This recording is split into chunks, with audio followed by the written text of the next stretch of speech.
আপনি কি কখনো ভেবে দেখেছেন কেন কিছু মানুষ সারা জীবন কঠোর পরিশ্রম করেও টাকার অভাবে ভোগেন, আর অন্যদিকে কিছু মানুষ তুলনামূলকভাবে কম সময়েই আর্থিক সচ্ছলতা অর্জন করে? এটা কি শুধুই ভাগ্য, নাকি এর পেছনে গভীর কোনো কারণ লুকিয়ে আছে? আজ আমরা এই কঠিন প্রশ্নটিরই উত্তর খোঁজার চেষ্টা করব। কেন বেশিরভাগ মানুষ গরিব থেকে যায় এবং কিভাবে এই চক্র বা ফাঁদ থেকে বেরিয়ে আসা সম্ভব। শুরুতেই একটা ভুল ধারণা ভেঙে দেওয়া যাক। বেশিরভাগ মানুষ মনে করে গরিব থাকার মূল কারণ হলো কম টাকা আয় করা, কিন্তু এটা অর্ধেক সত্যি। আসল কারণটা আয় করা টাকার পরিমাণে নয়, বরং টাকা নিয়ে আমাদের চিন্তাভাবনা, অভ্যাস এবং জ্ঞানের মধ্যে লুকিয়ে আছে। এটাকে আমরা একটা ফাঁদ বা ট্র্যাপ বলতে পারি। আর এই ফাঁদ থেকে বেরোতে না পারলে আপনার আয় বাড়লেও আপনার আর্থিক অবস্থার খুব একটা উন্নতি হবে না। তাহলে চলুন এক এক করে সেই কারণগুলো বা ফাঁদের অংশগুলো জেনে নিই। প্রথম এবং সবচেয়ে বড় কারণটা হলো মানসিকতার ফাঁদ বা মাইন্ডসেট ট্র্যাপ। গরিব মানসিকতা আর ধনী মানসিকতার মধ্যে আকাশ পাতাল তফাৎ। গরিব মানসিকতার মানুষ সবসময় ভাবে আমার কাছে যথেষ্ট টাকা নেই। তারা সুযোগের চেয়ে সমস্যাকে বেশি বড় করে দেখে, ঝুঁকি নিতে ভয় পায়। তাদের চিন্তাভাবনা সীমাবদ্ধ থাকে। তারা ভাবে পৃথিবীতে সম্পদের পরিমাণ সীমিত, তাই কেউ একজন ধনী হলে অন্যজনকে গরিব হতেই হবে। তারা লটারির টিকিট কেটে একবারে বড়লোক হবার স্বপ্ন দেখে, কিন্তু ছোট ছোট পদক্ষেপ নিয়ে যে সম্পদ তৈরি করা যায় সেটা বিশ্বাস করে না। অন্যদিকে ধনী মানসিকতার মানুষ বিশ্বাস করে যে সম্পদ তৈরি করা সম্ভব। তারা টাকাকে একটা হাতিয়ার হিসেবে দেখে, যা দিয়ে আরও টাকা বানানো যায়। তারা সমস্যায় নয়, সমাধানে ফোকাস করে। তারা হিসেব করে ঝুঁকি নেয় এবং ব্যর্থতাকে শিক্ষার অংশ হিসাবে দেখে।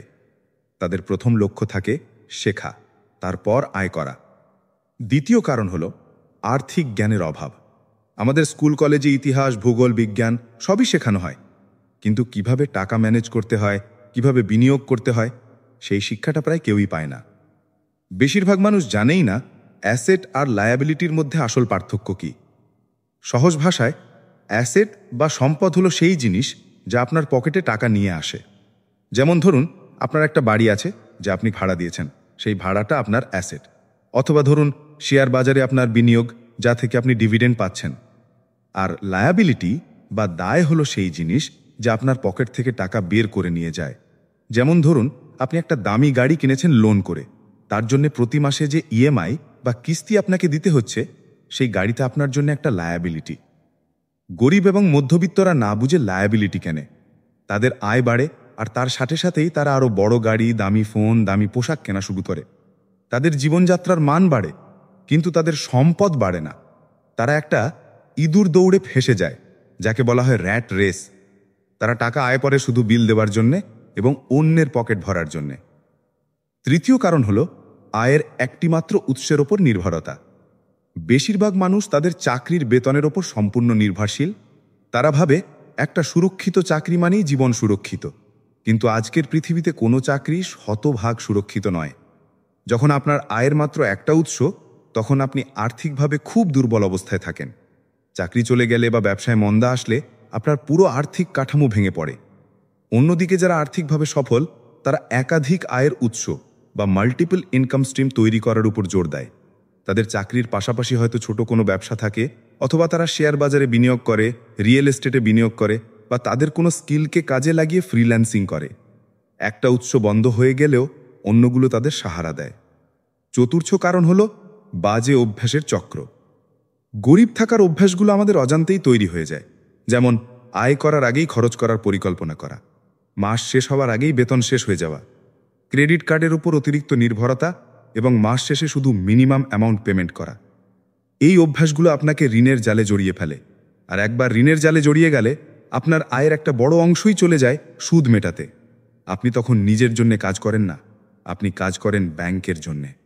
আরেকটা বাজে অভ্যাস হলো শো অফ করার প্রবণতা। লোক দেখানো বা সামাজিক স্ট্যাটাস বজায় রাখার জন্যে দামি জিনিস কেনা। আপনার হয়তো সেই জিনিসটার কোনো দরকারই নেই, কিন্তু পাশের বাড়ির লোক কিনেছে, তাই আপনাকেও কিনতে হবে। এই লোক দেখানোর চক্করে পড়ে বহু মানুষ তাদের জমানো টাকা নষ্ট করে এবং ঋণের বোঝাই ডুবে যায়। পঞ্চম কারণ হলো ভুল মানুষের সাথে মেলামেশা। কথাটা শুনতে হয়তো খারাপ লাগতে পারে, কিন্তু এটা সত্যি।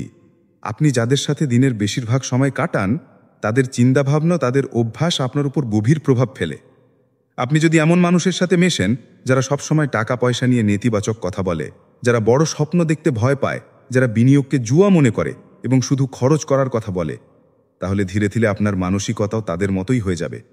তারা আপনাকেও ঝুঁকি নিতে বাধা দেবে, নতুন কিছু চেষ্টা করতে ভয় দেখাবে। এত কিছু করে কি হবে? এসব আমাদের জন্য নয়। এই ধরনের কথাগুলো আপনার অবচেতন মনে গেঁথে যাবে। তাহলে এই ফাঁদ থেকে বেরোনোর উপায় কি? কিভাবে এই চক্র ভাঙা সম্ভব? রাস্তাটা কঠিন, কিন্তু অসম্ভব নয়। এর প্রথম পদক্ষেপ হলো আপনার মানসিকতার পরিবর্তন। আপনাকে বিশ্বাস করতে হবে যে আপনার বর্তমান আর্থিক পরিস্থিতি বদলানো সম্ভব। ভাগ্য বা পরিস্থিতির দোহাই দেওয়া বন্ধ করতে হবে। দায়িত্বটা নিজের কাঁধে নিতে হবে। আপনাকে অভাবের মানসিকতা থেকে বেরিয়ে প্রাচুর্যের মানসিকতায় আসতে হবে। ভাবতে হবে কিভাবে টাকা তৈরি করা যায়, কিভাবে নিজের দক্ষতাকে কাজে লাগিয়ে মানুষের সমস্যার সমাধান করা যায়। কারণ টাকা হলো সমস্যার সমাধানের বাই প্রোডাক্ট। দ্বিতীয় পদক্ষেপ হলো নিজেকে শিক্ষিত করে তোলা। আপনাকে একজন ফাইন্যান্সিয়াল লিটারেট বা আর্থিক সাক্ষর মানুষ হতে হবে। টাকা কিভাবে কাজ করে সেটা শিখতে হবে। এর জন্য আপনাকে কোনো ডিগ্রি নেওয়ার দরকার নেই। বই পড়ুন। Robert Kiyosaki rich dad poor dad বা জর্জ এস ক্লাসেনের the richest man in Babylon, এই ধরনের বইগুলো দিয়ে শুরু করতে পারেন। ইউটিউবে, পডকাস্টে আজকাল আর্থিক জ্ঞানের উপর প্রচুর ভালো ভালো কন্টেন্ট পাওয়া যায়। শিখুন বাজেট কিভাবে বানাতে হয়, কিভাবে সঞ্চয় করতে হয়, কোথায় বিনিয়োগ করতে হয়। অ্যাসেট এবং লায়াবিলিটির পার্থক্যটা নিজের জীবনের প্রতিটি ক্ষেত্রে প্রয়োগ করা শুরু করুন। কিছু কেনার আগে নিজেকে প্রশ্ন করুন, এই জিনিসটা কি আমার পকেটের টাকা আনবে নাকি আমার পকেট থেকে টাকা বের করে নিয়ে যাবে? তৃতীয় পদক্ষেপ হলো পে ইয়োর সেলফ ফার্স্ট নিয়মটা মেনে চলা। অর্থাৎ মাস শেষে বেতন পাওয়ার সাথে সাথে খরচের আগে নিজের জন্য একটা অংশ সরিয়ে রাখা, অন্তত 10-20%। এই টাকাটা আপনি সঞ্চয় বা বিনিয়োগের জন্য ব্যবহার করবেন। বেশিরভাগ মানুষ যা করে তা হলো সব খরচ করার পর যা বাকি থাকে সেটা জমানোর চেষ্টা করে, আর বেশিরভাগ ক্ষেত্রেই কিছুই বাকি থাকে না।